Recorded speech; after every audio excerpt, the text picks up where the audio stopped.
John Keim has this story about why they're so committed to Sam Howell.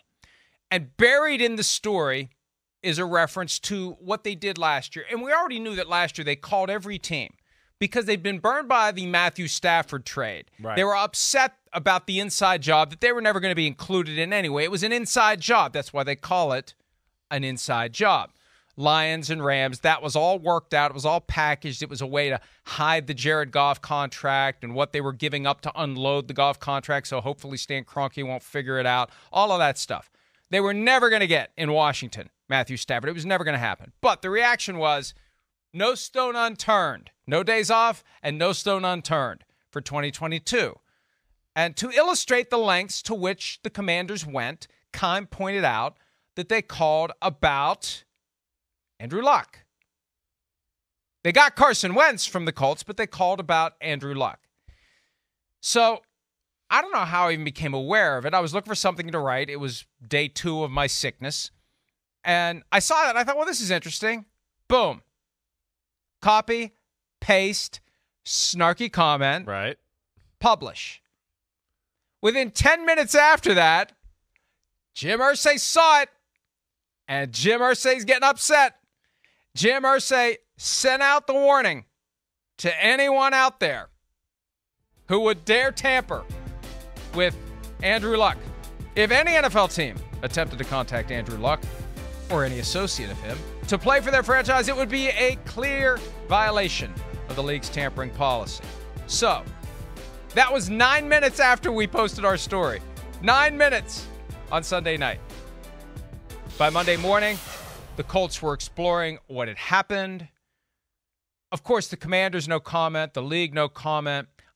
I see people making a big deal of the fact that someone from Luck's camp says that the Commanders didn't talk to Luck or his dad, Oliver, or his agent, who's also his uncle, who's also his agent.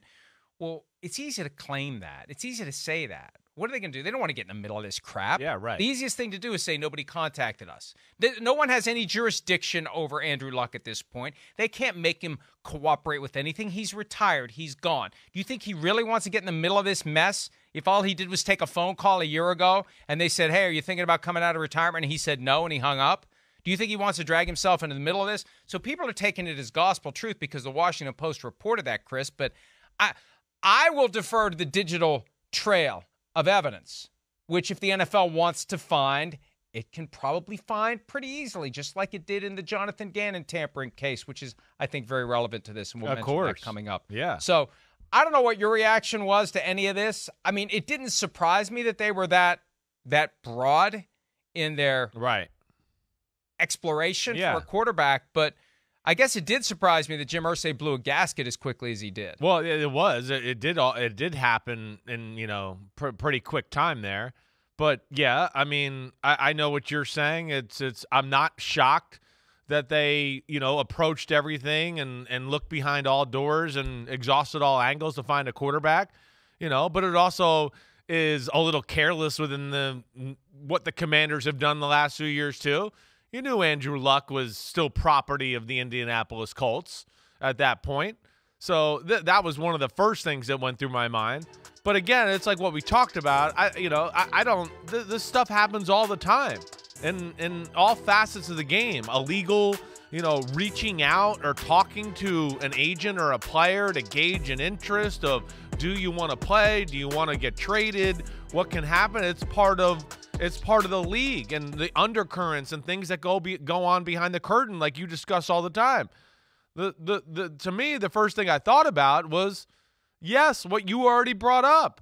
What we said last week, the Eagles-Cardinals draft day trade about the illegal contact with Jonathan Gannon is going to embolden all teams and owners now because that precedence was set. Wait, if you tamper, I can get picks. We can trade picks. I can move up in a certain round. I just think that's only going to make teams more aggressive, as in what we saw with Jim Irsay and what the Colts are saying now. So why wouldn't you be if that's what the end prize is? And that's what the NFL kind of opened up with that on draft night. And that's what is so hilarious about the clumsy way they tried to brush it all under the rug. Yeah, right. With this negotiated compromise between the Cardinals and the Eagles for a blatant incident of tampering, hidden just before the start of the draft. Hopefully no one will talk about it. No one will notice it. No one will make a big deal about it. The obvious implication is the precedent they have set incentivizes, and maybe in a roundabout way, eliminates the problem of tampering by incentivizing teams to be on the lookout. Right. Because now there's something to be gained. Right. What the Saints and the Buccaneers got nothing for the blatant tampering with Sean Payton and Tom Brady. The Dolphins lost a first-round pick. Big deal. The first-round pick didn't get split equally between the Saints and the Buccaneers. They got nothing. They got no compensation. Now it's kind of like a bounty system. Yeah. A bounty Police hunter. yourself. Right? Right. Hey, if I can find that someone tampered with me and I can prove it, I get a higher draft standing. So I really do believe that this is the first tangible example of the aftermath, the unintended consequences they stumbled of on the this. Jonathan Gannon.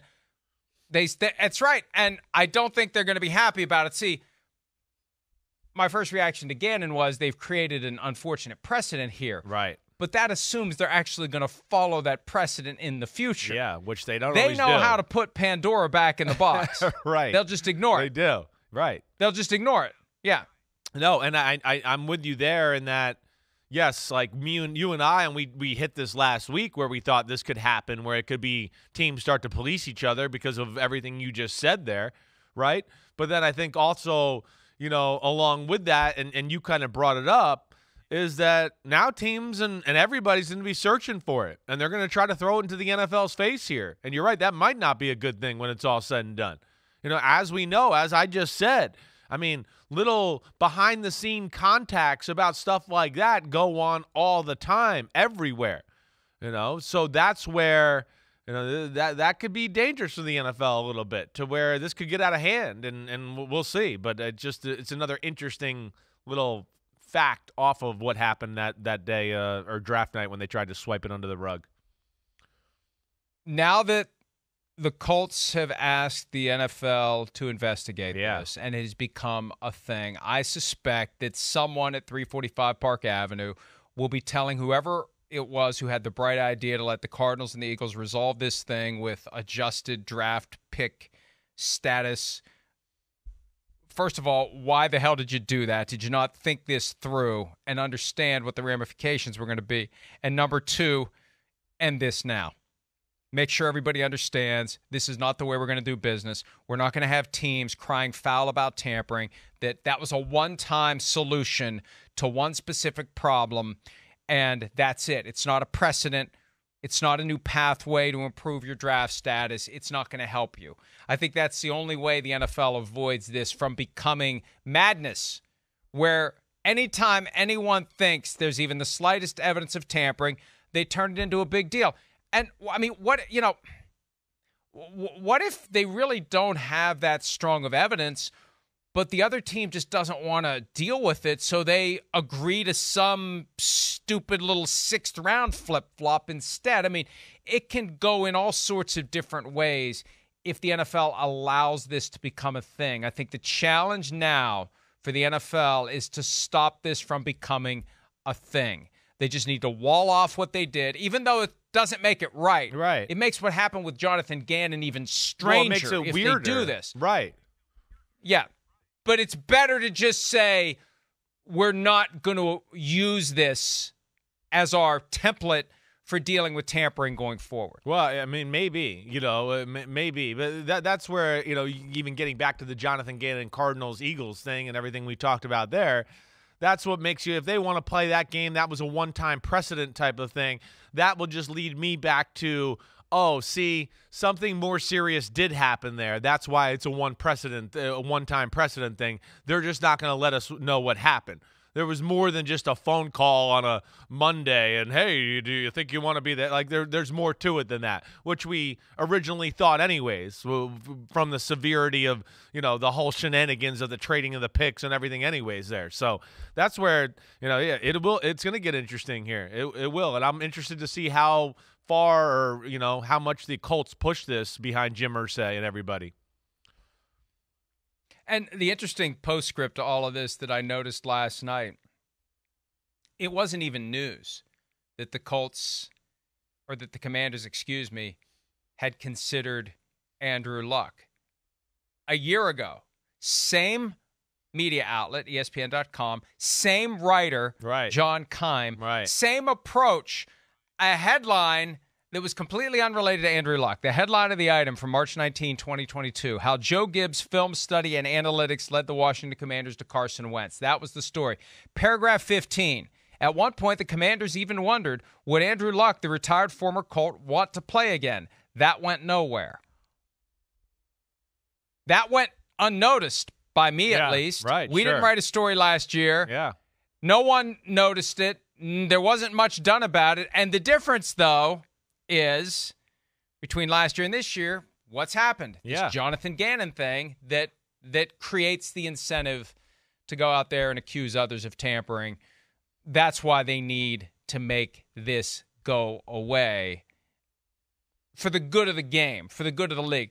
I mean, look, we like having things to cover, but we don't want every show to start with a 15-minute rundown of who's accusing whom of tampering and where this is all heading, which investigation is close to conclusion, which one is resulting in draft pick flip-flop, which one is going to be thrown out. It becomes a court docket of tampering charges if we allow this, because the tampering is rampant. This is the problem. The NFL has allowed tampering to become rampant. It takes one case. It takes one case of egregious tampering that may have indeed undermined the integrity of a Super Bowl if we really knew the truth about the amount of time Jonathan Gannon spent getting ready for his Cardinals interview and talking to maybe people on the staff, and time that he should have spent preparing his defense for the motions and the shifts of the Chiefs' offense. Instead of that, he's getting ready for this interview. May have undermined the integrity of a Super Bowl. We don't know because it all got buried, but then they finally bury it with this flip-flop in round 3. And all the other teams are like, hey, okay, wait, good. Right. They're always looking for an edge. Sure. Here's a way to go get an edge. Let's go get an edge. Yeah, well, looking for an edge, and while they're doing it, they're going, wait, the best team in football is going to be the one that benefits from this and gets more of an edge? So that's where it's crazy. But, yeah, I mean, that's where it's weird. Tampering's always gone on, like we've talked about, and I'm not mad at anybody for it. We know teams tampered with Brady when in New England. We know, even off that, teams tampered with Gronk when he was still property of New England before he went to the Tampa Bay Buccaneers. And we're pretty sure he was joking when he said he had a playbook. Oh, that's right. He had the playbook. Joking. That was beyond tampering. So, the punchline is still to come. The punchline is still to come, but he was joking when he said he had a Buccaneers playbook weeks before he was traded to the Buccaneers. That was all a joke. I know, right. So those are just prime examples, and I think we could, if we sat here for a little longer, we could think of a whole lot more and go, tampering. It always goes on here. It is part of the sport. It's how a lot of things get done, and agents talking to people behind the scenes, giving little inklings of what might happen, what's coming down the road here. So I don't know where the NFL is going to draw the line with this whole conversation there. I don't. But, the Commanders, they should have known better to a degree, too, and know that it's Andrew Luck, a franchise quarterback. He burned a franchise and changed the course of their organization. Did you really think the Colts are just going to go, hey, the guy that screwed us over and kind of ruined our organization for a few years, you can have him and benefit from him. Sure, no problem. That's also not well thought out by the Commanders either. This one should be fairly simple to resolve if the league wants to do it, because in the same period of time that the Commanders reportedly explored acquiring Andrew Luck from the Colts, they ultimately acquired Carson Wentz from the Colts. So there were communications with the Colts. There will presumably be a record of what the conversations were. There will be all sorts of digital evidence, emails, text messages, footprints, phone calls, ways to figure this out if the league truly wants to do it. Much of the same things that I believe the Eagles discovered. My theory continues to be, and I'm going to cling to it until the NFL, the Eagles, or the Cardinals tell us the truth about what happened. Don't hold your breath. or any other bodily function waiting for that to happen. I believe the Eagles launched an investigation of the devices that Jonathan Gannon used, laptop, email accounts, stuff that he probably wasn't thinking they would ever look at, because this stuff happens all the time. There's a nonchalance to it. And they realized the extent to which he was focused on something other than his job. I think that's why they're so pissed at him, and they are. Sense. They'll deny it because they're in high road mode. Right? Howie's not pissed. Well, Howie also isn't pissed about the skating rink that his pass rushers were relegated to during Super Bowl 57. So Howie just has made the strategic decision, I'm not going to complain about anything because it doesn't benefit me to do so, at least not publicly. Privately, I can understand why they'd be pissed.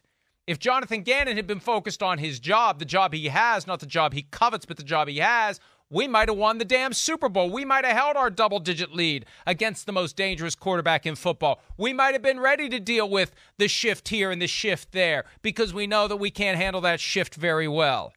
So I can understand why they're pissed. No, I'm with you there all the way. If they went down a little bit of a wormhole there and started to find things where it's like, wait, this went beyond just like a phone call or whatever else, and then, hey, just put yourself in, like you're talking about, Howie Roseman's shoes, anybody in the Eagles organization.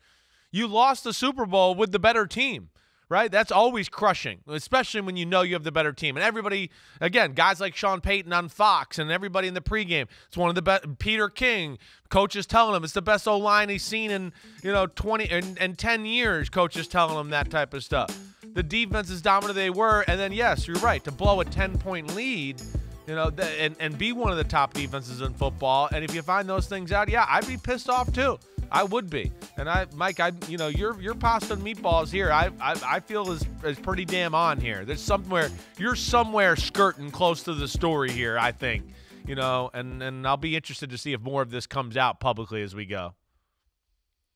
There's no way the league does what it did. Yes. Other than to placate the Eagles. The Eagles were pissed, and the league had to do something, and the league didn't want to do anything because the league is in the habit of looking the other way on this stuff, but they felt like they had to do something or the Eagles were going to make it known what happened. It has that feel to it. Yes, it does. Exactly. It has that feel.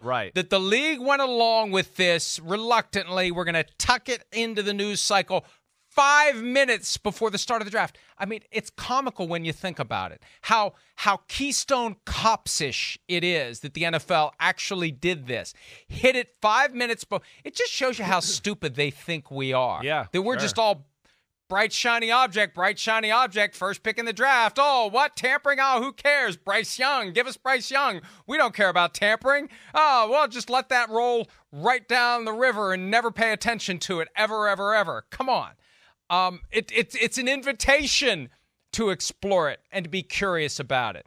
I think there's a lot more there, and I hope that someone has the capacity, the incentive, the time, and the resources to fully explore it.